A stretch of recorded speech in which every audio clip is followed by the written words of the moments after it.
Hi everybody, welcome to Sri Saptagiri PU College online coaching classes, Department of Physics,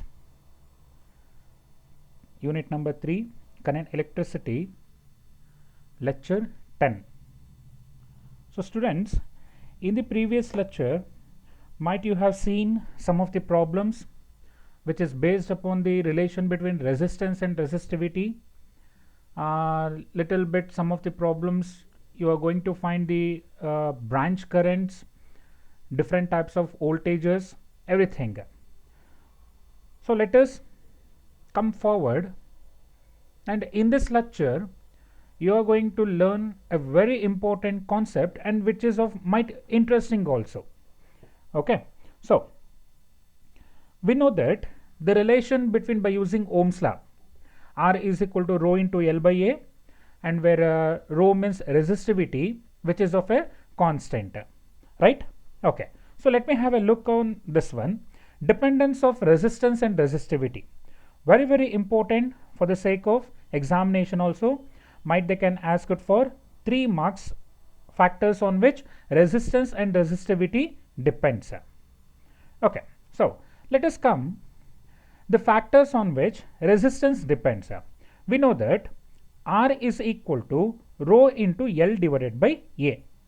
Since let us consider here a conductor where in this conductor which consists of a n number of electrons, and E be the charge of an electron, tau be the relaxation time, and m be the mass of an electron, and L be the length of that conductor, and A be the area of cross sectional of a conductor. Okay, in this one where rho is equal to m divided by n e square into tau, we already know that one. Since mass, number of electrons, relaxation time, charge of an electron is of constant, but length and area can be varied, right? So this is of a constant value. If I write this one as a constant value, then R is proportional to L divided by A, where L is the length of the conductor and A is the area of the conductor. That is, resistance is found to be proportional to length of the conductor. That is, if length increases, then resistance also increases, right? And resistance is inversely proportional to area. That is, if area increases, then resistance decreases. This has to be keep in mind. Okay, so factors on which resistance depends on ಹೇಳಿದ್ರೆ, it is of two factors, that is of length and area. Length is directly proportional to resistance and area is inversely proportional to resistance. Therefore R is equal to rho into L by A, therefore R is proportional to L divided by A. Okay, means let us consider here the area of cross sectional area is of A and the length is of L. Now if I increase the length, now what I am doing means increasing the length. Simultaneously area also decreases. Okay, if I increase the length, area also is decreased, but charge of an electron, number of an electron, relaxation time and mass of the electron will be of a constant. Only varying quantity is of area and length. I think you are getting this point. Inside that one, these quantities are of constant, the area and length will be varied. If length increases, resistance also increases. If area increases, resistance decreases, and vice versa. And how length and area are interlinked? Length is directly proportional to 1 divided by A. Means if length increases, area decreases. ಹಾಗೆ if area increases, then length decreases. ನೆನಪಲ್ಲಿ ಇಟ್ಕೊಂತ ಹೋಗಬೇಕು. Problems ಮಾಡಬೇಕಾದ್ರೆ ತುಂಬ use ಮಾಡ್ಕೊತ ಹೋಗ್ತೀವಿ. And ಇದ್ರ ಮೇಲೆ problems ತುಂಬ ಬರುತ್ತೆ. ಸೊ ಯಾವ ರೀತಿ ಅಂತ ಹೇಳಿದ್ರೆ, ಈಗ ಮುಂಚೆ ಎಲ್ಲಿತ್ತಪ್ಪ ಆವಾಗ let us calculate the resistance is of 10 ohm ಇತ್ತು ಅಂತ ಅನ್ಕೊಳ್ಳೋಣ. ನಾನು ಲೆಂತ್ನ ಏನು ಮಾಡ್ತೀನಿ ಅಂತ ಹೇಳಿದ್ರೆ ಡಬಲ್ ಮಾಡ್ತೀನಿ ಅಂತ ಅನ್ಕೊಳ್ಳಿ. ಆವಾಗ what is the value of resistance? Like this they are asking for the 5 marks question also. And JEE ಅಥವಾ ನೀಟ್ ಅಥವಾ KCT ಮೂರಲ್ಲೂ ಈ ಟೈಪಲ್ಲಿ ಕ್ವಶನ್ಸ್ಗಳನ್ನ ಕೇಳ್ತಾ ಹೋಗ್ತಾರೆ. ಓಕೆ, ಸೊ ಈ ಫಾರ್ಮುಲಾ ಭಾಳ ಅಂದರೆ ಭಾಳ important. That is of R is equal to rho into L divided by A. So next factors affecting the electrical resistivity. Okay, next ಯಾವ್ದು ನೋಡ್ತಾ ಹೋಗೋಣ? Factors affecting the electrical resistivity. So resistivity is equal to formula ಏನು ಬರೀತಾ ಇದೀವಪ್ಪ ನಾವು? Rho is equal to m divided by n e square into tau. Okay, so again ಇಲ್ಲಿ ನಾವೀಗ ಏನು ಕನ್ಸಿಡರ್ ಮಾಡೋಣ ಅಂತ ಹೇಳಿದ್ರೆ ಕಂಡಕ್ಟರ್ನ ಕನ್ಸಿಡರ್ ಮಾಡ್ತಾ ಹೋಗೋಣ. ಸೊ ಈ ಒಂದು ಕಂಡಕ್ಟರ್ನ ಒಳಗಡೆ ಏನೇನಿರುತ್ತೆ? ನಂಬರ್ ಆಫ್ ಎಲೆಕ್ಟ್ರಾನ್ಸ್ ಇರುತ್ತೆ, ಹೌದಲ್ವಾ ಅಲ್ಲಿ? So here it is of number of electrons and charge of an electron, relaxation time and mass of an electron. ಈಗ ಥಿಂಕ್ ಮಾಡಿ, ಇಫ್ ಟೆಂಪರೇಚರ್ ಇನ್ಕ್ರೀಸಸ್, ಟೆಂಪರೇಚರ್ ಏನಾದ್ರು ಇನ್ಕ್ರೀಸ್ ಆಯಿತು ಅಂತ ಅನ್ಕೊಳ್ಳೋಣ. ಟೆಂಪರೇಚರ್ ಇದ್ರೆ ಮಾಸ್ ಏನಾದ್ರು ವೇರಿ ಆಗುತ್ತಾ? 100% ಮಾಸ್ ವೇರಿ ಆಗೋದಿಲ್ಲ. ಹಾಗೆ ಚಾರ್ಜ್ ಆಫ್ ಎನ್ ಎಲೆಕ್ಟ್ರಾನ್ ಏನಾದ್ರು ಚೇಂಜ್ ಆಗುತ್ತಾ? 100% ಚೇಂಜ್ ಆಗೋದಿಲ್ಲ ಅಲ್ಲಿ. ಬಟ್ ರಿಲ್ಯಾಕ್ಸೇಷನ್ ಟೈಮ್ ಏನಾಗುತ್ತೆ? 100% ವೇರಿ ಆಗ್ತಾ ಹೋಗುತ್ತೆ. ಹೇಗೆ ಸರ್ ವೇರಿ ಆಗುತ್ತೆ? If temperature increases, relaxation time also varied. ಅದು ಯಾವ ರೀತಿ ವೇರಿ ಆಗುತ್ತೆ ಅಂತ ಮುಂದೆ ಹೇಳ್ಕೊಡ್ತಾ ಹೋಗ್ತೀನಿ. Okay, and if I consider ಈ ಮೆಟೀರಿಯಲ್ನ ಬದಲು ಇನ್ನೊಂದು ಮೆಟೀರಿಯಲ್ನ ತಗೊತೀನಿ ಅಂತ ಅನ್ಕೊಳ್ಳೋಣ. ಸೊ ಇನ್ನೊಂದು ಮೆಟೀರಿಯಲ್ ತಗೊಂಡಾಗ ನಂಬರ್ ಆಫ್ ಚಾರ್ಜಸ್ ಕೂಡ ವೇರಿ ಆಗ್ತಾ ಹೋಗುತ್ತೆ ಅಲ್ವಾ ಅಲ್ಲಿ? Therefore resistivity depends upon the number of charges and relaxation time or temperature. Okay, so temperature ಮೇಲೆ ಅಥವಾ ರಿಲ್ಯಾಕ್ಸೇಷನ್ ಟೈಮ್ ಮೇಲೆ, ಜೊತೆಗೆ ನಂಬರ್ ಆಫ್ ಎಲೆಕ್ಟ್ರಾನ್ಸ್ ಅಂತ ಹೇಳಿದ್ರೆ ಮಟೀರಿಯಲ್ ಮೇಲೆ ಡಿಪೆಂಡ್ ಆಗುತ್ತೆ ಅಂತ ಅರ್ಥ ಅದು. ಏಕೆ? ಸೊ ಈಗ ಕನ್ಸಿಡರ್ ಮಾಡ್ತಾ ಹೋಗಿ, ಇಲ್ಲೇ ಒಂದು ಕನ್ಸಿಡರ್ ಮಾಡ್ತೀನಿ, ಅದು ಒಂದು ಇರೋವಂಥದ್ದು ಬೇರೆ ಮೆಟೀರಿಯಲ್ಲು, ಇಲ್ಲಿ ಕನ್ಸಿಡರ್ ಮಾಡಿರುವಂಥ ಒಂದು ಬೇರೆ ಮೆಟೀರಿಯಲ್ ಅಂತ ಅನ್ಕೋಣ. ಇಲ್ಲಿ ನಂಬರ್ ಆಫ್ ಚಾರ್ಜಸ್ ಬಂದು 100 ಇತ್ತು ಅಂತ ಹೇಳಿದ್ರೆ, ಇಲ್ಲಿ ನಂಬರ್ ಆಫ್ ಚಾರ್ಜಸ್ ಬಂದು ಎಷ್ಟಿರುತ್ತೆ? 1000 ಇರುತ್ತೆ ಅಂತ ತಗೊತಾ ಹೋಗೋಣ.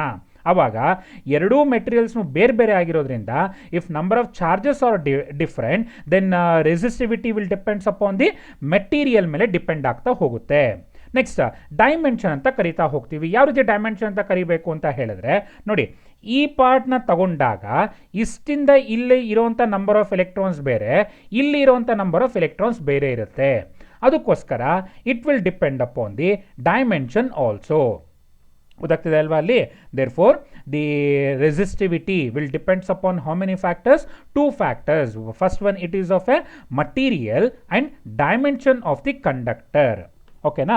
ಸೊ ಇನ್ನೊಂದ್ಸಲ ಅಬ್ಸರ್ವ್ ಮಾಡ್ಕೊತಾ ಬನ್ನಿ. ಈಗ ಸಿನ್ಸ್ ಮೆಟೀರಿಯಲ್ ಆ್ಯಂಡ್ ಡೈಮೆನ್ಷನ್ ಮೇಲೆ ಯಾವ ರೀತಿ ಡಿಪೆಂಡ್ ಆಗ್ತಾ ಹೋಗುತ್ತೆ? Since number of electrons in a different are different materials. Okay, number of electrons is different for different materials. ಈಗ ತಾನೇ ಹೇಳ್ಕೊಟ್ಟೆ ನಿಮಗೆ. That is of rho is inversely proportional to 1 divided by n. Okay, ಇಲ್ಲೇ ಕಾಣ್ತಿದೆ ಅಲ್ವಾ ಅಲ್ಲಿ? Rho is inversely proportional to 1 divided by n. ಅದೇ ರೀತಿ rho is also inversely proportional to 1 divided by tau. So ಇದು ಯಾವ ರೀತಿ ಅಂತ ಅಬ್ಸರ್ವ್ ಮಾಡ್ಕೊತಾ ಹೋಗೋಣ ಈಗ. ಸೊ ನಿಮಗೆ ಎಲ್ಲರಿಗೂ ಕೂಡ ಗೊತ್ತಿರೋ ಹಾಗೇನೆ ರಿಲ್ಯಾಕ್ಸೇಷನ್ ಟೈಮ್ ಅಂದರೆ ಏನಾಗಬೇಕು? ಒಂದು ಎಲೆಕ್ಟ್ರಾನ್ ಇಲ್ಲಿದೆ, ಇನ್ನೊಂದು ಎಲೆಕ್ಟ್ರಾನ್ ಇಲ್ಲಿದೆ, ಇಲ್ಲಿಂದ ಇಲ್ಲಿಗೆ ಬಂದು ಕ್ಲಾಶ್ ಆಗುವಂಥ ಒಂದು ಟೈಮನ್ನು you are going to take it as a relaxation time ಅಂತ ತಗೊತೀರಾ, ಹೌದಲ್ವಾ? ಅಲ್ಲಿ ಈಗ ಇಲ್ಲಿ ಒಂದು ಕಂಡಕ್ಟರ್ ಇದೆ ಅಂತ ಅನ್ಕೋಣ. ಈ ಕಂಡಕ್ಟರ್ಗೆ ಟೆಂಪರೇಚರ್ ಇನ್ಕ್ರೀಸ್ ಆಯಿತು ಅಂತ ಅನ್ಕೊಳ್ಳಿ. ಟೆಂಪರೇಚರ್ ಇನ್ಕ್ರೀಸ್ ಆಗಿದ ತಕ್ಷಣ ಮೂಮೆಂಟ್ ಆಫ್ ದಿ ಎಲೆಕ್ಟ್ರಾನ್ಸ್ ಅಥವಾ ಚಾರ್ಜಸ್ ಕೂಡ ಏನಾಗ್ತಾ ಹೋಗುತ್ತೆ? ಜಾಸ್ತಿ ಆಗ್ತಾ ಹೋಗುತ್ತೆ. ಯಾವಾಗ ಮೂಮೆಂಟ್ ಆಯಿತು, ರಿಲ್ಯಾಕ್ಸೇಷನ್ ಟೈಮ್ ಏನಾಗ್ತಾ ಹೋಗುತ್ತೆ? ಡಿಕ್ರೀಸ್ ಆಕೊಂತ ಹೋಗುತ್ತೆ. That is of if temperature increases, relaxation time decreases. ಗೊತ್ತಾಗ್ತಿದೆ ಅಲ್ವಾ ಅಲ್ಲಿ? If temperature increases, the moment of the charges also increases. If the moment of the charges increases, then relaxation time will be decreased. Therefore temperature increases, relaxation time decreases. If relaxation time decreases, resistivity increases.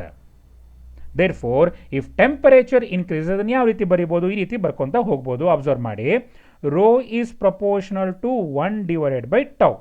ಹೌದಲ್ವಾ? ಹಾಗೆ where 1 by tau is proportional to, I will write it as temperature. ಬರಿಬೋದಲ್ವಾ ಅಲ್ಲಿ. Therefore this resistivity is directly proportional to ಯಾವುದಾಗುತ್ತೆ, temperature value ಆಗ್ತಾ ಹೋಗುತ್ತೆ. Observe ಮಾಡಿ, if temperature increases then resistivity also increases. ಹೇಳ್ಬೋದಲ್ವಾ ಈ ರೀತಿಯಲ್ಲಿ.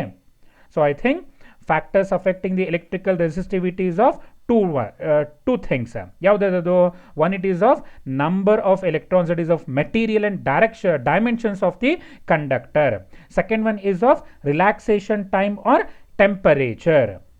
ಸೊ ಯಾವ ರೀತಿ ಚೇಂಜ್ ಆಗುತ್ತೆ, if the material is of different means number of electrons ಅಥವಾ number of charges increases then resistivity decreases. ಹಾಗೆ if temperature increases relaxation time decreases therefore resistivity increases. ಹಾಗೆ if temperature is decreased relaxation time increases then resistivity also decreases. ಹೇಳ್ಬೋದಲ್ವಾ ಈ ರೀತಿಯಲ್ಲಿ. So ಎರಡು things ನೆನಪಲ್ಲಿಟ್ಕೊಳ್ಳಿ. Factors affecting the resistance ಯಾವುದದು, length and area. Directly proportional to length, inversely proportional to area. Factors affecting the electrical resistivity, that is of rho is directly proportional to 1 by n and rho is directly proportional to 1 divided by tau. Okay, ನೆನಪಲ್ಲಿಟ್ಕೊತಾ ಹೋಗಬೇಕು. So ಈ ಫ್ಯಾಕ್ಟರ್ಸ್ಗಳನ್ನ ಎರಡನ್ನೂ ನೋಡಾದ್ಮೇಲೆ next one limitations of Ohm's law observe ಮಾಡ್ಕೊತ ಬರೋಣ. ಭಾಳ important.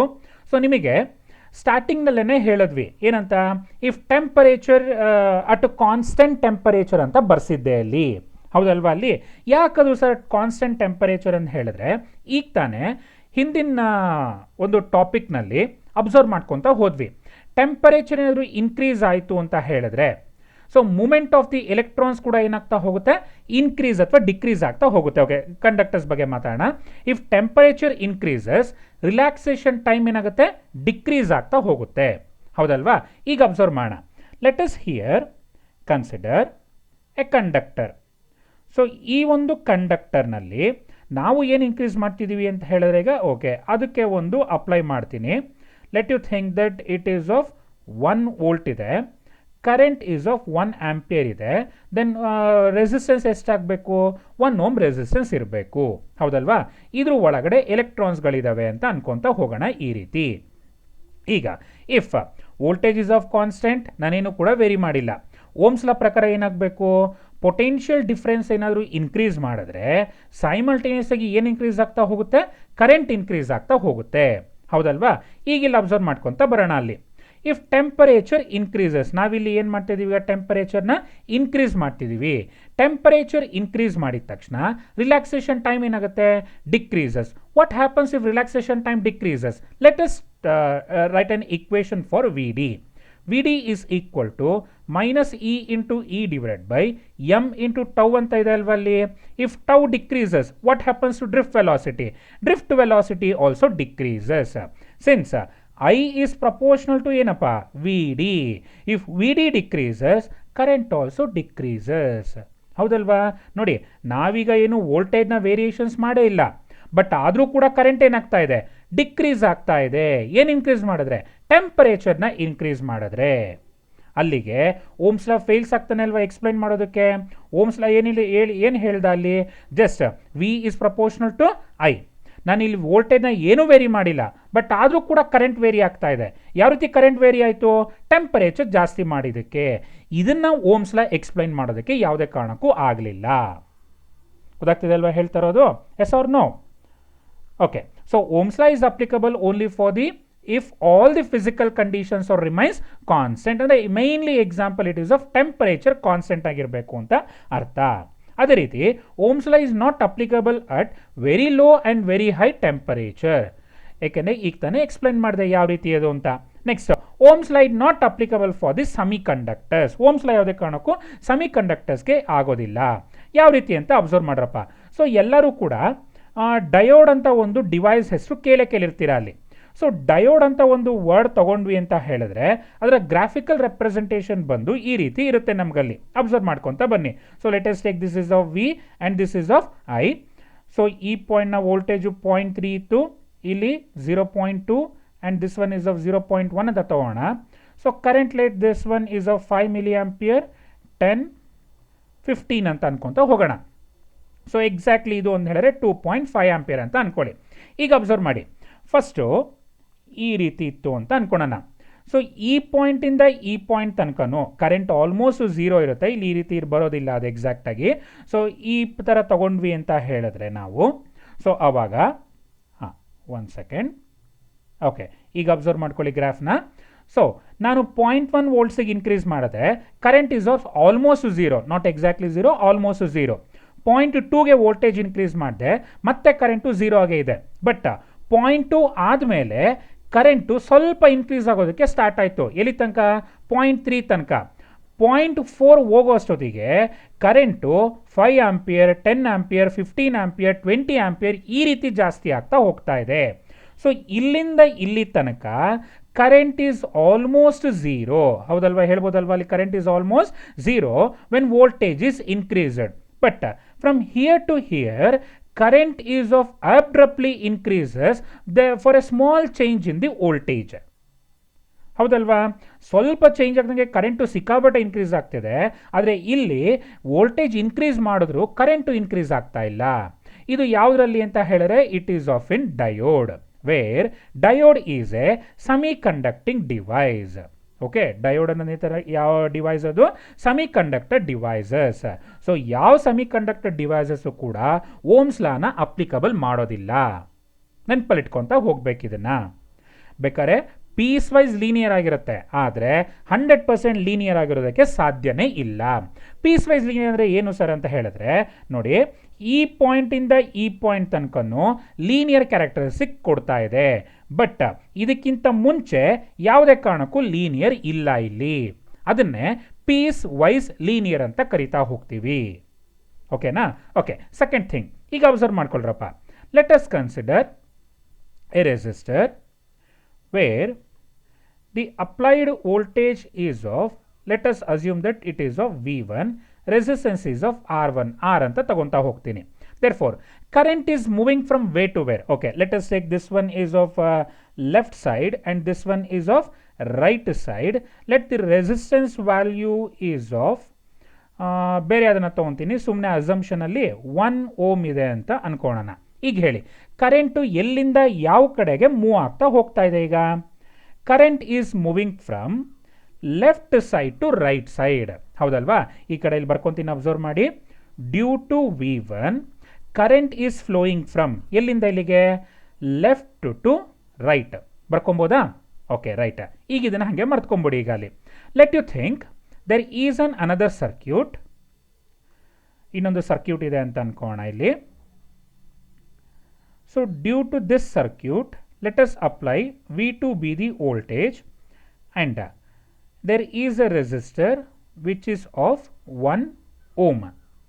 Okay, now ಈಗ ಹೇಳಿ ಕರೆಂಟು ಎಲ್ಲಿಂದ ಯಾವ ಕಡೆಗೆ ಫ್ಲೋ ಆಗ್ತಾ ಇದೆ? So again let us take this is of L and this is of R ಅಂತ ಅನ್ಕೊಂತೀವಿ. ನಾವು the current is flowing from ಎಲ್ಲಿಂದ ಎಲ್ಲಿಗೆ? ಲೆಫ್ಟ್ ಟು ರೈಟ್ ಫ್ಲೋ ಆಗ್ತಾ ಹೋಗ್ತಾ ಇದೆ. ಹೌದಲ್ವಾ? ಅಲ್ಲಿ ನಾವು there is a small change, ಒಂದು ಸ್ಮಾಲ್ ಚೇಂಜ್ನ ಮಾಡ್ತೀನಿ. ಅಬ್ಸರ್ವ್ ಮಾಡ್ಕೊಳ್ಳಿ. ಈಗ ಆ ಚೇಂಜ್ ಏನು ಅಂತ ಹೇಳಿದ್ರೆ, ನಾನು ಪವರ್ ಸಪ್ಲೈ ಕನೆಕ್ಷನ್ ಅಂದರೆ ಬ್ಯಾಟ್ರಿ ಕನೆಕ್ಷನ್ನ ಈ ರೀತಿ ಕೊಡ್ತೀನಿ. ಈಗ ಥಿಂಕ್ ಮಾಡೋಣ ಸರ್, ಹೇಳಿ. From where to where the current, from where to where the current is flowing. Current is flowing from right to left ಅಂತ ಹೇಳ್ಬೋದಲ್ವ? ಅಲ್ಲಿ ಈ ಕಡೆ ಫ್ಲೋ ಆಗ್ತದೆ, ಪಾಸಿಟಿವ್ ಟು ನೆಗೆಟಿವ್. ಇದನ್ನ ಈ ರೀತಿ ಬರ್ಕೊತೀನಪ್ಪ. ಅಲ್ಲಿ V2 ಇಂದ current is flowing from right to left. ಇದು ಅರ್ಥ ಆಗಿದೆ ಅಲ್ವಾ? ಓಕೆ, ನಾವು I am going to replace this one by like this. ಈ ರೀತಿ ರೀಪ್ಲೇಸ್ ಮಾಡ್ತೀನಿ, ಅಬ್ಸರ್ವ್ ಮಾಡ್ಕೊಳ್ಳಿ. ಸೊ ನಾನು ಇದೇ ಒಂದು ರೆಸಿಸ್ಟರ್ಗೆ ಆ V2 ಅನ್ನೋ ಪವರ್ ಬ್ಯಾಟ್ರಿನ ಕನೆಕ್ಷನ್ ಮಾಡ್ತಾ ಹೋಗೋಣ. ಹಾಂ, ಈಗ ಥಿಂಕ್ ಮಾಡಿ, ಕರೆಂಟು ಈ ಒಂದು ರೆಸಿಸ್ಟರ್ನ ಮುಖಾಂತರ ಯಾವ ರೀತಿ ಫ್ಲೋ ಆಗ್ತಾ ಇದೆ? ಸೊ V1ನ ಮುಖಾಂತರ ಫ್ಲೋ ಆಗಬೇಕಾಗಿರೋದು L to R, but V2 ಪ್ರಕಾರ ಫ್ಲೋ ಆಗಬೇಕಾಗಿರೋದು R ಟು L. ಹಾಗಾದರೆ ಕರೆಂಟ್ ಫ್ಲೋ ಆಗೋದಿಲ್ವಾ ಇದ್ರ ಮಧ್ಯ? ಥಿಂಕ್ ಮಾಡಿ. 100% ಕರೆಂಟ್ ಫ್ಲೋ ಆಗುತ್ತೆ. Therefore Ohm's law fails to explain the direction of the ಕರೆಂಟ್ನ ಎಕ್ಸ್ಪ್ಲೈನ್ ಮಾಡೋದಕ್ಕೆ ಆಗ್ತಾ ಇಲ್ಲ. ಹೌದಲ್ವಾ? ಸೊ ಡೈರೆಕ್ಷನ್ ಆಫ್ ದಿ ಕರೆಂಟ್ನ ಎಕ್ಸ್ಪ್ಲೈನ್ ಮಾಡೋದಕ್ಕೆ ಓಮ್ಸ್ ಲಾದ ಕೈಲಿ ಆಗದಲ್ಲೇ ಇರೋದ್ರಿಂದ ನೆಕ್ಸ್ಟ್ ಸೈಂಟಿಸ್ಟ್ ಬರ್ತಾನೆ. ಆ ಸೈಂಟಿಸ್ಟ್ ಹೆಸರು ಏನು ಅಂತ ಹೇಳಿದ್ರೆ it is of Kirchhoff's. Okay, so Kirchhoff's uses the Ohm's law, but he also indicate the direction of the current in this circuit. Circuit ನ ಒಳಗಡೆ ಡೈರೆಕ್ಷನ್ ಕೂಡ ಹೇಳ್ತಾ ಹೋಗ್ತಾನೆ. ಗೊತ್ತಾಗ್ತಿದೆ ಅಲ್ವಾ ಅಲ್ಲಿ? ಸೊ ಲಿಮಿಟೇಷನ್ಸ್ ಆಫ್ ಓಮ್ಸ್ ಲಾನ ತಗೊಂಡ್ವಿ ಅಂತ ಹೇಳಿದ್ರೆ ಯಾವ್ದಾದ್ರು ಬರಬೇಕಪ್ಪ ಲಿಮಿಟೇಷನ್ಸ್ ಅಲ್ಲಿ? First it is not applicable ಅಥವಾ it is applicable only when all the physical conditions remains constant.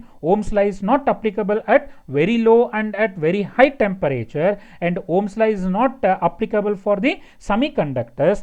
ಇನ್ನೊಂದನ್ನು ಕೂಡ ಹೇಳ್ಬೋದು, ಯಾವುದದು ಅಂತ ಹೇಳಿದ್ರೆ it is of Ohm's law does not indicate the direction of the current in this circuit. So direction of the current ಯಾವುದೇ ಕಾರಣಕ್ಕೂ ಹೇಳಕ್ಕಾಗ್ತಿಲ್ಲ Ohm's law ಕೈಲಿ. ಹೌದಲ್ವಾ? These four are the limitations of the Ohm's law. ನೆನ್ಪಲ್ಲಿಟ್ಕೊಂತ ಹೋಗಿ. Okay, next fact one, that is of resistivity of a various material. So 1 ಮಾರ್ಕಿಗೆ ಕೇಳುವಂಥ chances ಇರುತ್ತೆ, ನೆನ್ಪಲ್ಲಿಟ್ಕೊಂತ ಹೋಗಿ ಇದನ್ನ.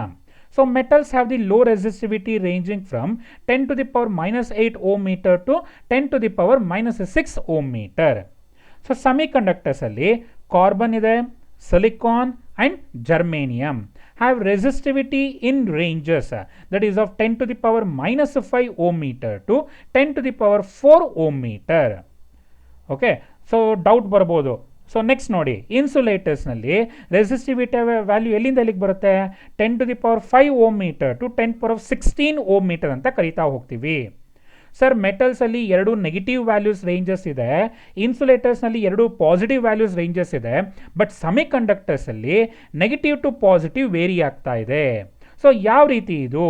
100% you will get a clarification, but it is in this not in this unit, it is in the semiconductors. Okay, ಸ್ವಲ್ಪ ಅಲ್ಲಿ in detail study ಇದ್ರ ಬಗ್ಗೆ ಎಲ್ಲ ಮಾಡ್ತಾ ಹೋಗ್ತೀವಿ.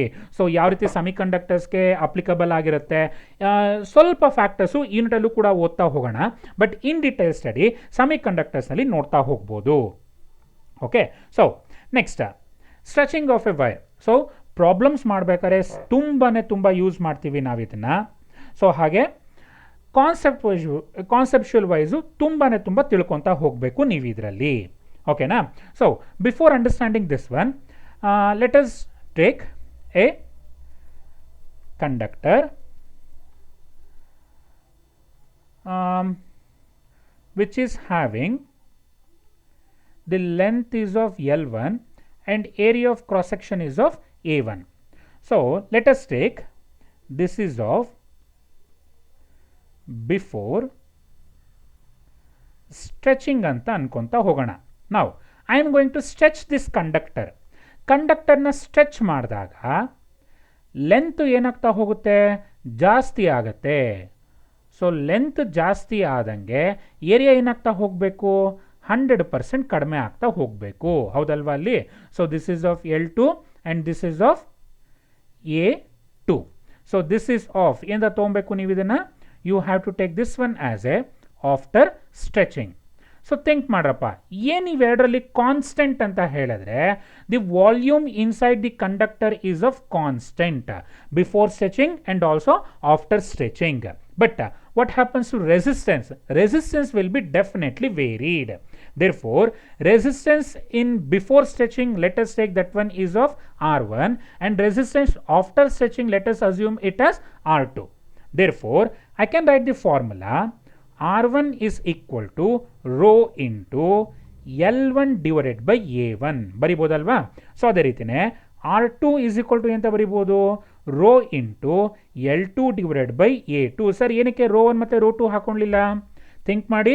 Here I am only varying the length and area. I am not changing the material or I am not varying the temperature. If temperature and material is not changed, then resistivity will be of a constant. ಬರಿಬೋದಲ್ವಾ ರೀತಿ? So ಅದಕ್ಕೋಸ್ಕರ let us divide those two. Okay, this is of before stretching and this is of after stretching. Before ಸ್ಟ್ರೆಚಿಂಗ್ನಲ್ಲಿ value ಗೊತ್ತಿರುತ್ತೆ, after stretching value ಕಂಡುಹಿಡಿಬೇಕಾಗಿರೋದ್ರಿಂದ let us divide those two, that is of R2 divide by R1 which must be equal to rho into L2 by A2 whole divided by rho into L1 divide by A1. Rho ಮತ್ತು rho ಏನಾಗುತ್ತಪ್ಪ cancel, which must be equal to L2 divided by A2 multiplied by A1 divided by L1 ಬರಿಬೋದಲ್ವಾ ಈ ರೀತಿ ಆಗಿದ್ರೆ. There four ಹಾಗಾದರೆ R2 is equal to ಎಂತ ಬರಿಬೋದು, R1 into observe ಮಾಡ್ಕೊಳ್ಳಿ L2 divided by L1 into A1 divided by A2 ಬರಿಬೋದಲ್ವಾ ಈ ರೀತಿ. ಸೊ ವೆರಿ ಇಂಪಾರ್ಟೆಂಟ್ ಫಾರ್ಮುಲಾ, ನೆನಪಿಟ್ಕೊತ ಹೋಗಿದ್ದನ್ನ. ಈಗ ಇವು ಎರಡಲ್ಲೂ ಇರೋಂಥ ಕಾನ್ಸ್ಟೆಂಟ್ ವ್ಯಾಲ್ಯೂ ಯಾವುದು ಅಂತ ಹೇಳಿದ್ರೆ it is of an volume. So I am writing like this, ಏನಂತ ಬರ್ಕೊತೀನಿ, volume before stretching is equal to volume after stretching ಅಂತ ಬರಿಬೋದಲ್ವಾ.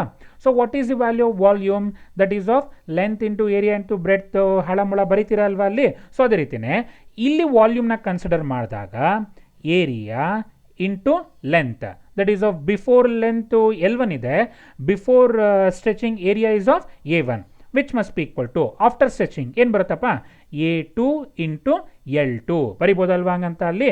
ದೇರ್ ಫೋರ್ A2ನ ಡಿನಾಮಿನೇಟರ್ ಕರೆಸ್ಕೊತೀನಿ, ಆವಾಗ A1 divide by A2 is equal to ಎಷ್ಟಾಗುತ್ತೆ, L2 ಡಿವೈಡೆಡ್ ಬೈ L1 ಆಗ್ತಾ ಹೋಗುತ್ತೆ. ನೆನಪು ಇಟ್ಕೊತಾ ಹೋಗಬೇಕು ಈ ಫಾರ್ಮುಲಾ ಕೂಡ, that is of A1 divide by A2 is equal to L2 divided by L1. ಈಗ ಸಬ್ಸ್ಟಿಟ್ಯೂಟ್ ಮಾಡೋಣಪ್ಪ ಇಲ್ಲಿ ವ್ಯಾಲ್ಯೂನ. Therefore R1 is equal to R2 is equal to R1 into L2 divided by L1 multiplied by A1 by A2 ಅಂತ ಬರಿಬೋದು, L2 divide by L1 ಅಂತ ಬರಿಬೋದು. Therefore R1 into L2 divided by L1 whole square that must be equal to ಏನಾಗುತ್ತೆ R2 ಆಗ್ತಾ ಹೋಗುತ್ತೆ. ಗೊತ್ತಾಗ್ತಿದೆ ಅಲ್ವಾ ಹೇಳ್ಕೊಡ್ತಾ ಇರೋದು ಅಲ್ಲಿ. ಈಗ ಅಬ್ಸರ್ವ್ ಮಾಡ್ಕೊತ ಬನ್ನಿ. So let us take previously the resistance was of 10 ohm. Okay, ಎಷ್ಟು ಓಮ್ ಇತ್ತು ಅಂತ ತೊಗೊಂತೀರಾ, 10 ohm. Initially length is of 1 metre ಇತ್ತು, ಏರಿಯಾ ಎಷ್ಟು ಇತ್ತು ಅಂತ ಅನ್ಕೊಳ್ಳೋಣ ಅಲ್ಲಿ. ನಾವು the length becomes 2 metre, then what is the value of new resistance. So ನೋಡಿದ ತಕ್ಷಣ ಅಂದ್ಬಿಡ್ತೀರಾ 4 ohm ಅಂತ ಹೇಳ್ಬೋದಲ್ವಾ ಅಲ್ಲಿ, ಹಾಂ, ಅಥವಾ 2 ohm ಅಂತ ಅಂದ್ಬಿಡಿ, ಯಾಕೆಂದರೆ ಡಬಲ್ ಆಗಿದೆ, ರೆಸಿಸ್ಟೆನ್ಸು ಕೂಡ ಡಬಲ್ ಆಗುತ್ತೆ. Since R is proportional to L ಆಗಿರೋದ್ರಿಂದ ಲೆಂತ್ ಡಬಲ್ ಆಯಿತು ಅಂದರೆ ರೆಸಿಸ್ಟೆನ್ಸ್ ಕೂಡ ಏನಾಗ್ತಾ ಹೋಗಬೇಕು, ಡಬಲ್ ಆಗ್ತಾ ಹೋಗಬೇಕು. ಅದಕ್ಕೆ ಪ್ರೂಫ್ ಬಂದು ಈಗ ಅಬ್ಸರ್ವ್ ಮಾಡ್ಕೊತ ಬನ್ನಿ. ರೆಸಿಸ್ಟೆನ್ಸ್ ವ್ಯಾಲ್ಯೂ ಎಷ್ಟಿದೆಯಪ್ಪ, 1 ಅಂತ ಕೊಟ್ಟಿದ್ದಾರೆ, ಹೌದಲ್ವಾ. ಸಾರಿ, ರೆಸಿಸ್ಟೆನ್ಸ್ ವ್ಯಾಲ್ಯೂ ಇಸ್ ಆಫ್ 10 ಅಂತ ಕೊಟ್ಟಿದ್ದಾರೆ. L2 ಎಷ್ಟು ಕೊಟ್ಟಿದ್ದಾನೆ, L2 2 ಮೀಟರ್, L1 ಎಷ್ಟು ಕೊಟ್ಟಿದ್ದಾನೆ 1 metre. 2 divided by 1 whole square which must be equal to 40 ohm resistance ಆಗುತ್ತೆ ಈಗ. ಓಕೆ, ಸೊ ಇಲ್ಲೇ ನೀವು ತಪ್ಪು ಮಾಡ್ತಾ ಹೋಗೋದು ಏನದು ಅಂತ ಹೇಳಿದ್ರೆ, ಸೊ ಇಲ್ಲಿ ಲೆಂತ್ ಡಬಲ್ ಆಯಿತು, ಸೊ ರೆಸಿಸ್ಟೆನ್ಸ್ ಕೂಡ ಡಬಲ್ ಆಯಿತು ಅಂತ ಅನ್ಕೊಂಡ್ಬಿಡ್ತೀರಾ. ಅನ್ಕೊಳೋದಕ್ಕೆ ಹೋಗಬೇಡಿ, ಯಾಕೆಂದರೆ ನಾವಿಲ್ಲಿ ಏನು ಹಾಕಿರೋದು, ಇಲ್ಲಿ ಪ್ರಪೋರ್ಷನಲ್ ಹಾಕಿದ್ದೇವೆ ಹೊತ್ತು ಈಸ್ ಈಕ್ವಲ್ ಟು ಅಂತ ಹಾಕಿಲ್ಲ. Okay, therefore R2 is equal to ಎಷ್ಟಾಯಿತು, 40 ಓಮ್ ಆಯಿತು. ಏನು, ಜಸ್ಟ್ ನಾನು ಲೆಂತ್ನ ವೇರಿ ಮಾಡ್ತಾ ಹೋಗಿದ್ದಕ್ಕೆ. ಗೊತ್ತಾಗ್ತಿದೆ ಅಲ್ವಾ ಅಲ್ಲಿ. ಸೊ ಈ ಒಂದು ಪಾಯಿಂಟ್ಸ್ಗಳನ್ನ ನೆನಪಲ್ಲಿ ಇಟ್ಕೊಂಡು ಸ್ಲೈಡ್ನ ಅಬ್ಸರ್ವ್ ಮಾಡ್ಕೊತ ಬರೋಣ ಈಗ. ಓಕೆ, ಅಬ್ಸರ್ವ್ ಮಾಡಿ. In a conducting wire stretches, its length increases, area of cross sectional decreases. So resistance increases but volume remains constant. This is a very important. ಈಗ ತಾನೇ ಹೇಳ್ಕೊಟ್ಟೆ ಅಲ್ವಾ ಅಲ್ಲಿ. So volume remains constant. Suppose for a conducting wire, before stretching, length is of L1, area is of A1, radius R1, diameter D1. Then R1 is equal to rho into L1 divided by A1. ಬರಿಬೋದಲ್ವಾ ಹಂಗಂತ. So ಹಾಗೆ where area is also equal to ಏನು substitute ಮಾಡ್ಬೋದು, we can substitute as pi r square ಅಂತ substitute ಮಾಡ್ತಾ ಹೋಗ್ಬೋದು. So pi r square ಎಲ್ಲಿ ಬರುತ್ತೆ ನೋಡಿ, this is of an radius ಅಂತ ಅರ್ಥ ಅಲ್ಲಿ. ಸಾರಿ, ಈ ಪಾಯಿಂಟ್ನಾಗ ಏನಂತ ಅರ್ಥ, radius, and this one is of a diameter. ಹೇಳ್ಬೋದಲ್ವಾ ಅದನ್ನು. ಸೊ ಈಗ if area is equal to pi r square, then ಡಯಾಮೀಟರ್ಗೆ ರಿಲೇಷನ್ ಏನು ಬರುತ್ತೆ, pi into D square divide by 4 ಅಂತ ಹಾಕೊಬೋದಲ್ವಾ, ದಟ್ ಈಸ್ ಆಫ್ ಏರಿಯಾನ.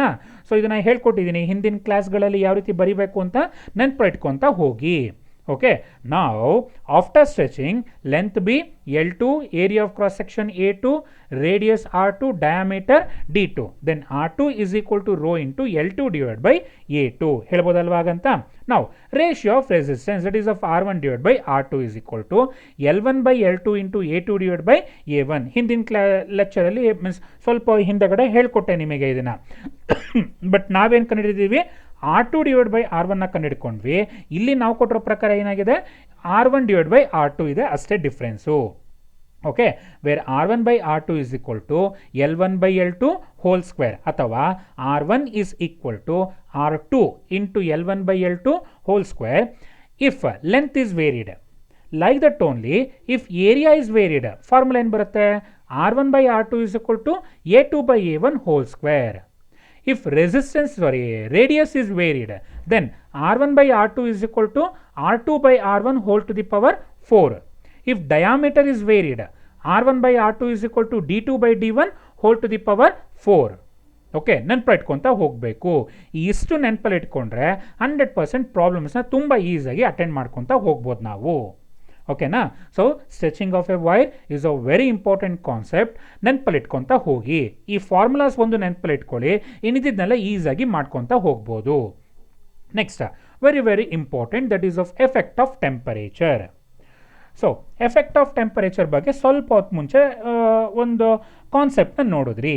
ಏನು, when a metallic conductor is heated, ಅಂದರೆ if the temperature increases, the atom in the metal starts vibrating with a greater amplitude about their mean position.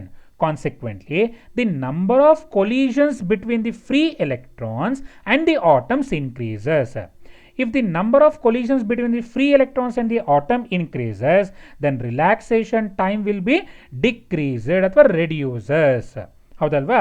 This increases in the resistance. In resistance ಏನಾಗ್ತಾ ಹೋಗುತ್ತೆ, increase ಆಗ್ತಾ ಹೋಗುತ್ತೆ. ಯಾವ ರೀತಿ sir ಇದನ್ನು ಹೇಳ್ತೀರಾ? ಹಾಂ, ಈಗ ಅಬ್ಸರ್ವ್ ಮಾಡ್ಕೊತ ಬರೋಣ. ಓಕೆ, ಅಬ್ಸರ್ವ್ ಮಾಡಿ. Since if temperature increases, what happens to relaxation time? Relaxation time decreases. Since Vd is equal to minus E into E divided by M into tau. If relaxation time decreases, Vd also decreases. ಹೌದಲ್ವಾ? If Vd decreases, which is proportional to I, if Vd decreases, then current also decreases. If current decreases, resistance ಏನಾಗಿರುತ್ತೆ, 100% increase ಆಗಿರುತ್ತೆ. Therefore, if temperature increases, then resistance ಏನಾಗ್ತಾ ಹೋಗಬೇಕು, increases. I am talking about the conductors ಬಗ್ಗೆ ಮಾತಾಡ್ತಾ ಇರೋದು ಈಗ ನಾವು. ಅರ್ಥ ಆಗ್ತಿದೆ ಹೇಳ್ತಾ ಇರೋದು ಅಲ್ಲಿ? Yes or no? Okay, so ಇನ್ನೊಂದ್ಸಲ ಅಬ್ಸರ್ವ್ ಮಾಡೋಣ ಈಗ. The relaxation time decreases and the value of the resistance also increases. That is for conductors. ಹೌದಲ್ವಾ? ಸೊ ನೆಕ್ಸ್ಟ್ ಇಲ್ಲಿ ಒಂದು ಮೈನ್ ಇಂಪಾರ್ಟೆಂಟ್ ಫ್ಯಾಕ್ಟರ್ನ ಅಬ್ಸರ್ವ್ ಮಾಡ್ಕೊತ ಬರಬೇಕು. ಒಂದು ಗ್ರಾಫ್ ಹಾಕ್ತೀನಿ, ಅಬ್ಸರ್ವ್ ಮಾಡ್ಕೊತ ಬನ್ನಿ. ಸೊ ಈ ಗ್ರಾಫಲ್ಲಿ let us take this one is of temperature ಅಂತ ಅನ್ಕೋಣ. Let us take this is of an resistance ಅಂತ ತಗೊತಾ ಹೋಗ್ತಾ ಇದ್ದೀನಿ. ಈಗ ಅಬ್ಸರ್ವ್ ಮಾಡ್ಕೊಳ್ರಪ್ಪ. If from here the temperature of 0 and resistance is also 0. Initially ನೀವು ಯಾವುದೇ ಮೆಟೀರಿಯಲ್ನ ತಗೊಂಡ್ರೂ ಕೂಡ ಸ್ವಲ್ಪ ಅಮೌಂಟ್ ಆಫ್ ರೆಸಿಸ್ಟೆನ್ಸ್ ಇದ್ದೇ ಇರುತ್ತೆ. ಆ ರೆಸಿಸ್ಟೆನ್ಸ್ ವ್ಯಾಲ್ಯೂನಿಂದ ತೊಗೊತಾ ಇದ್ದೀನಿ ಅಂತ ಹೇಳಿದ್ರೆ R not, that is of absolute resistance R resistance at 0 kelvin ಅಂತ ತಗೊತಾ ಹೋಗೋಣ. ಓಕೆನಾ? ನಾವು if temperature increases, let us assume that the resistance is also increasing. ಗೊತ್ತಾಗ್ತಿದೆ ಅಲ್ವಾ ಅಲ್ಲಿ? ಸೊ ಒಂದು ಗ್ರಾಫ್ ತಗೊತಾ ಇದ್ದೀವಿ. ಆ ಗ್ರಾಫಲ್ಲಿ ಇನಿಷಿಯಲ್ ಆಗಿ 0 ಕೆಲ್ವಿನ್ ಹತ್ರ ರೆಸಿಸ್ಟೆನ್ಸು ಆರ್ ನಾಟ್ ಇದೆ ಅಂತ ಅಂದ್ಕೊಳ್ಳಿ. ಹಾಗೆ ಇಫ್ ಟೆಂಪರೇಚರ್ ಇನ್ಕ್ರೀಸ್ ಆಗ್ತಾ ಆಗ್ತಾ ಯಾವುದೋ ಒಂದು ಪಾಯಿಂಟಲ್ಲಿ ಟೆಂಪರೇಚರ್ ವ್ಯಾಲ್ಯೂ ಗೊತ್ತಿಲ್ಲ, ಟಿ ಟೆಂಪರೇಚರ್ ಟಿ ಕೆಲ್ವಿನ್ ಅಂತ ಅನ್ಕೊತೀನಿ. ಆ ಟಿ ಕೆಲ್ವಿನ್ ಹತ್ರ ಇರೋವಂಥ ಒಂದು ರೆಸಿಸ್ಟೆನ್ಸ್ ವ್ಯಾಲ್ಯೂನ I am going to take it as R T. Okay, aunty ಅಲ್ರಪ್ಪ, R T. So resistance at T degree Celsius ಅಥವಾ T kelvin. Resistance at 0 kelvin ಹೇಳ್ಬೋದಾ ಹಿಂಗಂತ ಅಲ್ಲಿ. And this one is also known as absolute temperature. ಈಗ on what factors that the resistance depends here? ಹಾಂ ಹೇಳ್ದಿ. So ಈಗ let us take this is of N change in temperature ಅಂದರೆ R T minus R ನಾಟು ಏನಂತ ತೊಗೊಬೇಕು ನಾನು? Change in ಟೆಂಪರೇಚರ್ನ ತಗೊತಾ ಹೋಗಬೇಕು. ಇಲ್ಲಿ observe ಮಾಡ್ಕೊಳ್ಳಿ, that is of R T minus R not is depend on the initial resistance. ಬರಿಬೋದಾ ಈ ರೀತಿಯಲ್ಲಿ? 100% ಬರಿಬೋದು. ಹಾಗೆ this change in resistance will also depends upon the change in ಯಾವುದು? ಟೆಂಪರೇಚರ್. ಇದು ಕೂಡ ಬರಿಬೋದಲ್ವ ಅಲ್ಲಿ? ಏಕೆಂದರೆ ಯಾವುದೊಂದು ವ್ಯಾಲ್ಯೂ ಇದ್ದೇ ಇರುತ್ತೆ ಇಲ್ಲಿ. ಸಪೋಸ್ ಫಾರ್ ಎಕ್ಸಾಂಪಲ್ ಇಲ್ಲಿ 10 ಓಮ್ ಇತ್ತು, ಇಲ್ಲಿ 20 ಓಮ್ ಇತ್ತು ಅಂತ ಅನ್ಕೊಳ್ಳೋಣ. So what is it change in resistance ಅಂತ ಹೇಳಿದ ತಕ್ಷಣ ಎಸ್ ಹೇಳ್ತೀರಾ? Which must be equal to 20 minus 10 that is of 10 ohm ಅಂತ ಹೇಳ್ತೀರಾ. 10 ಓಮ್ ರೆಸಿಸ್ಟೆನ್ಸ್ ಅಂತ ಹೇಳಬೇಕು ಅಂತ ಹೇಳಿದ್ರೆ ಪ್ರೀವಿಯಸ್ ಎಷ್ಟು ರೆಸಿಸ್ಟೆನ್ಸ್ ಇತ್ತು ಅಂತ ಗೊತ್ತಾಗಲೇಬೇಕಲ್ವ ಅಲ್ಲಿ. ಅದಕ್ಕೋಸ್ಕರ this change in resistance depends upon the initial resistance and change in resistance depends upon the change in temperature. ಯಾಕಂದರೆ ಟೆಂಪರೇಚರ್ ಚೇಂಜ್ ಆದರೆ ಮಾತ್ರ ರೆಸಿಸ್ಟೆನ್ಸು ಚೇಂಜ್ ಆಗ್ತಾ ಹೋಗುತ್ತೆ. ಎಷ್ಟು ಚೇಂಜ್ ಆಯಿತು ಅಂತ ಹೇಳಬೇಕು ಅಂತ ಹೇಳಿದ್ರೆ ಇನಿಷಿಯಲ್ ರೆಸಿಸ್ಟೆನ್ಸ್ ಬೇಕು ನಮಗೆ, ಹೌದಲ್ವಾ? ಹಾಂ, ಓಕೆ. ಈಗ ಅಬ್ಸರ್ವ್ ಮಾಡ್ಕೊಳ್ರಪ್ಪ, ಎರಡೂ ಕೂಡ ಕ್ಲಬ್ ಮಾಡ್ತೀನಿ. ಎರಡೂ ಕ್ಲಬ್ ಮಾಡಿದಾಗ R T minus R not is directly proportional to, can I write it as R not into delta T? ಬರಿಬೋದಲ್ವಾ? ಈಗ ಈ ಪ್ರಪೋರ್ಷನಾಲಿಟಿ ಸೈನ್ನ ತೆಗೆದು ಹಾಕ್ಬೋಣ. ತೆಗೆದು ಹಾಕಿದ್ರೆ ಏನು ಬರುತ್ತೆ? R T minus R not is equal to a something constant which is known as alpha multiplied by R not into delta T. ನೋಡಿ, ಈ ಆಲ್ಫಾಗೂ ಇಲ್ಲಿರುವಂಥ ಪ್ರಪೋರ್ಷನಾಲಿಟಿ ಸೈನ್ಗೂ ಡಿಫರೆನ್ಸ್ ಇದೆ. This is of an proportionality sign. Okay, this is of a constant. Proportionality sign ನ ತೆಗೆದು ಹಾಕಿದಾಗ is equal to ಹಾಕ್ಬಿಟ್ಟು ಒಂದು ಕಾನ್ಸ್ಟೆಂಟ್ನ ವ್ಯಾಲ್ಯೂ ಬರಿಬೇಕು. therefore that alpha is equal to ಏನು ಈಕ್ವೇಷನ್ ಬರುತ್ತೆ? R T minus R not divided by R not into delta T ಅಂತ ಒಂದು ಈಕ್ವೇಷನ್ ಬಂತು. where RT is the resistance at T degree Celsius. R naught is the absolute resistance, or you can also call it as a resistance at 0 Kelvin. Delta T ಅಂತ ಹೇಳಿದ್ರೆ change in temperature. ಹಾಗಾದರೆ what is this alpha? Alpha ಅಂತ ಹೇಳಿದ್ರೆ ಏನು? Alpha ಅಂತ ಹೇಳಿದ್ರೆ it is of a temperature coefficient of resistance. Okay, ನೆನಪಲ್ಲಿಟ್ಕೊಂತ ಹೋಗ್ಬೇಕು ಇದನ್ನ. Very very very important factor that is of alpha. That is of temperature coefficient of a resistance. Alpha is equal to R T minus R not divided by ಏನು ಬರುತ್ತೆ? R not into delta T. ಹೇಳ್ಬೋದಲ್ವಾ ಹಿಂಗಂತ ಅಲ್ಲಿ? Then how to define temperature coefficient of a resistance? Temperature coefficient of a resistance is equal to RT minus R naught andre ಏನಪ್ಪ? It is of a change in temperature. That is of, it is defined as a change in temperature per unit change in ಯಾವುದು? absolute resistance. Okay, unit change ಅಥವಾ unit absolute resistance per unit change in temperature. Okay, ಮೂರನ್ನು ನೆನಪಿಟ್ಕೊತ ಹೋಗಿ. R T minus R not ಅಂತ ಹೇಳಿದ್ರೆ change in resistance, divide by ಇರೋದ್ರಿಂದ ಅಂತ ಕರಿಬೇಕು ಪರ್ ಯಾವುದು? Absolute absolute resistance. ಮತ್ತೆ ಡಿನಾಮಿನೇಟರ್ ಇದೆ ಯಾವುದು? ಡೆಲ್ಟಾ ಟಿ ಅಂದರೆ per unit change in temperature. Define ಮಾಡೋಣ ಈಗ ಇನ್ನೊಂದ್ಸಲ. Temperature coefficient of a resistance is defined as change in resistance per unit absolute resistance per unit change in temperature. ಅದನ್ನ ಏನಂತ ಕರಿತೀರಾ?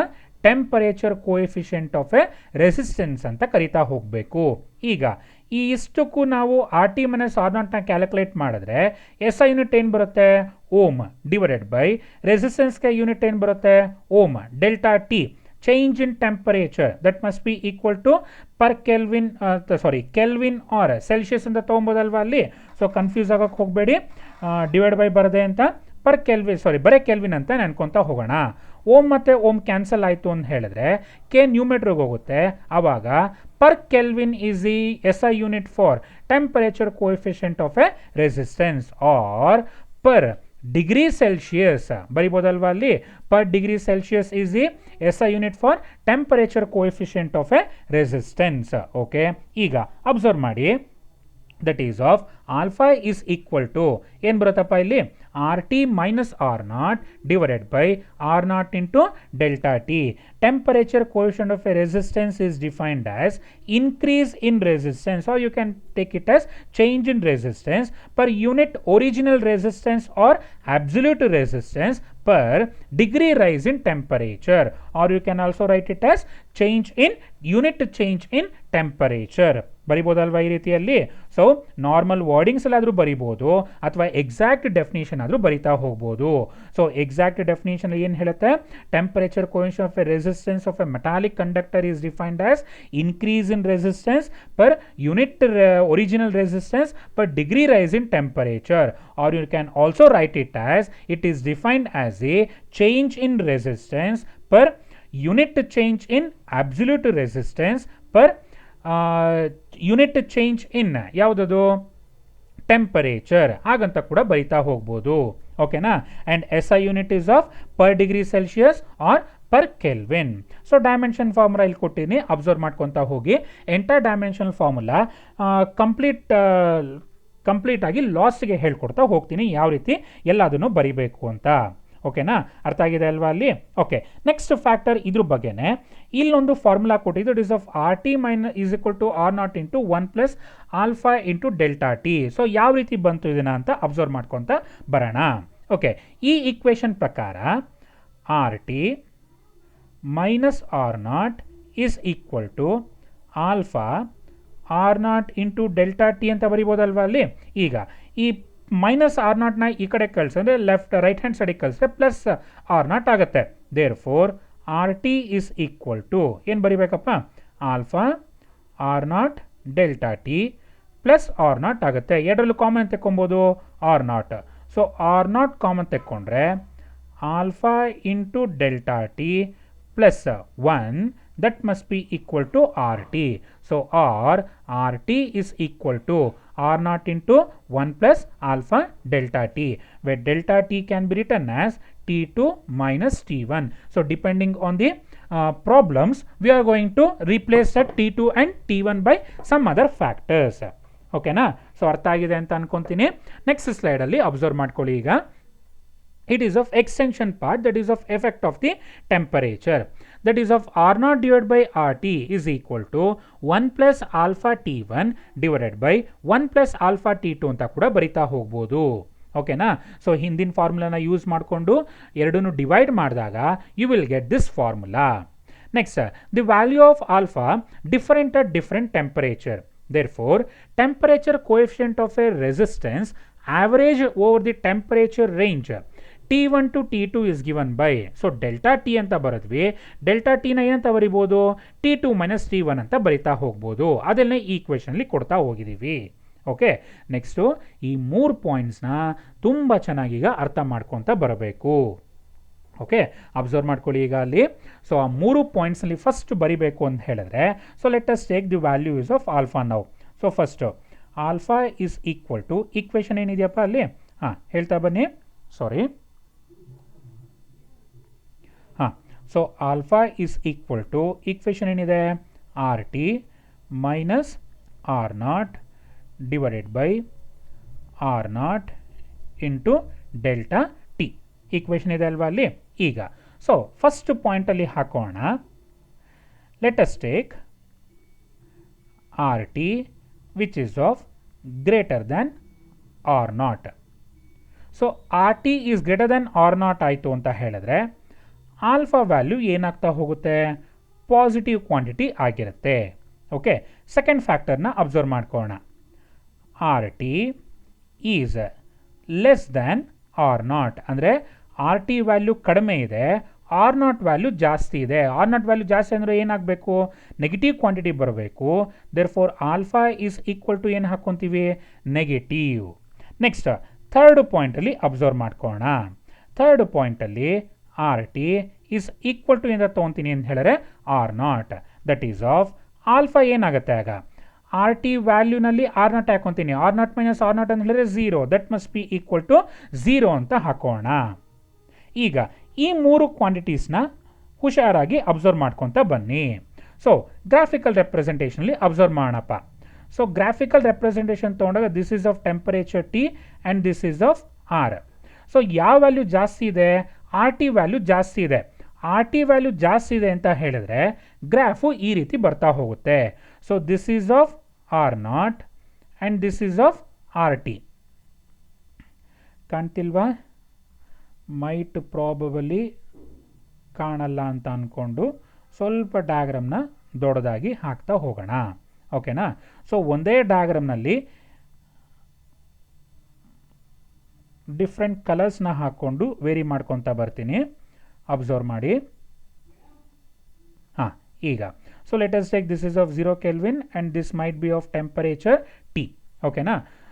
So ಈ ವ್ಯಾಲ್ಯೂ ತಗೊಂಡಾಗ so first it is of R not.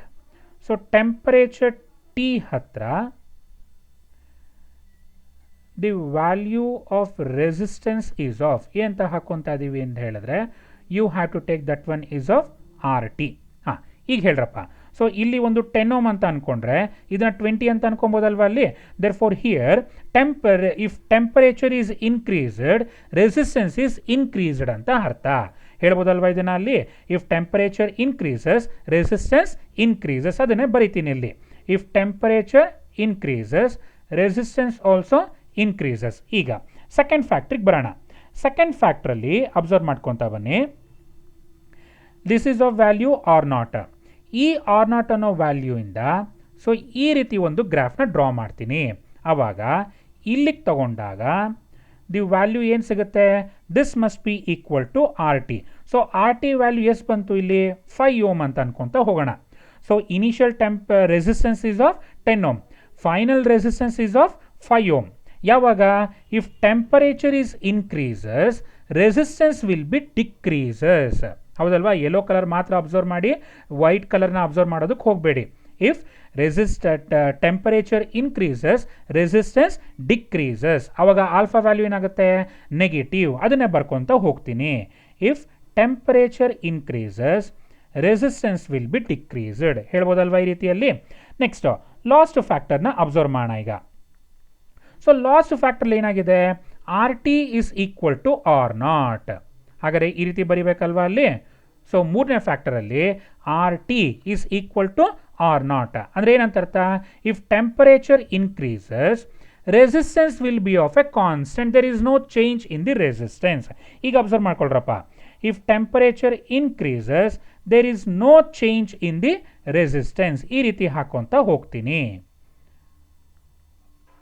Okay, there is no change in the resistance. ಈಗ think ಮಾಡ್ತಾ ಬನ್ನಿ, ಈ ಮೂರು ಕ್ವಾಂಟಿಟೀಸಲ್ಲಿ ಯಾವುದಾಗಿರುತ್ತೆ ಇದು?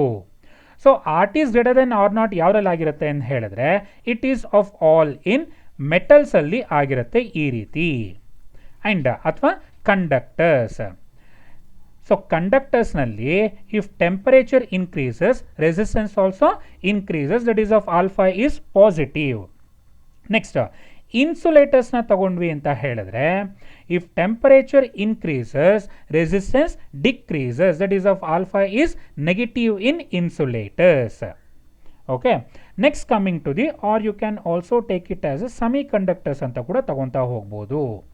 Okay, last one if temperature increases there is no change in resistance, that is of alpha is nearly equal to ಯಾವ್ದು ತಗೊಬೋದು? 0. ಇಟ್ ಈಸ್ ಇನ್ ಆಲ್ ಅಲಾಯ್ಸ್ನಲ್ಲಿ ಈ ರೀತಿ ಆಗ್ತಾ ಹೋಗುತ್ತೆ. ಓಕೆನಾ?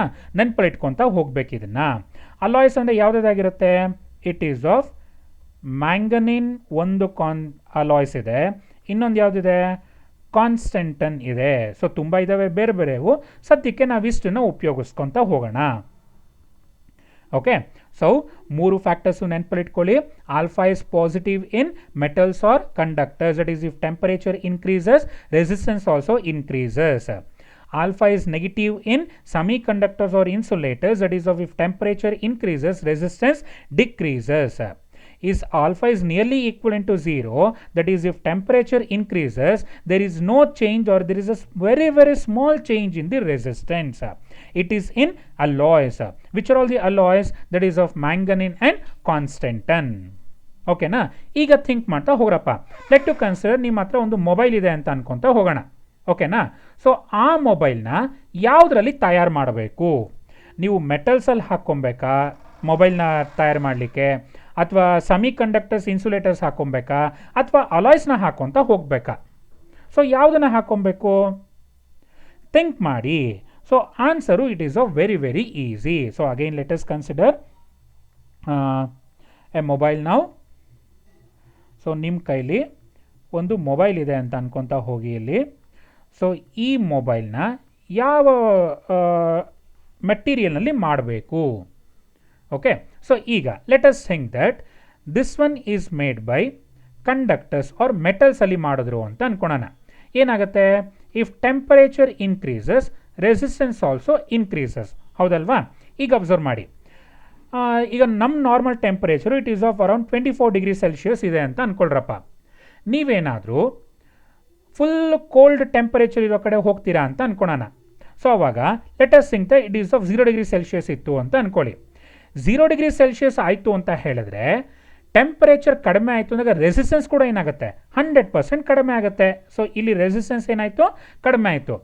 ರೆಸಿಸ್ಟೆನ್ಸ್ ಕಡಿಮೆ ಆಗಿದ ತಕ್ಷಣ ಮೊಬೈಲ್ನ ಒಳಗಡೆ ಕರೆಂಟ್ ಫ್ಲೋ ಏನಾಗುತ್ತೆ? 100% ಇನ್ಕ್ರೀಸ್ ಆಗ್ತಾ ಹೋಗುತ್ತೆ. ಸೊ ಕರೆಂಟು ಇನ್ಕ್ರೀಸ್ ಆಗುತ್ತೆ ಅಂದರೆ ಲೆಟಸ್ ಕನ್ಸಿಡರ್ ಡಿಸ್ಪ್ಲೇ ಹಾಳಾಗೋಯ್ತು ಅಂತ ಅನ್ಕೊಳೋಣ. ಈ ಥರ ಫ್ಯಾಕ್ಟರ್ಸ್ ಆಗಬೇಕಾ?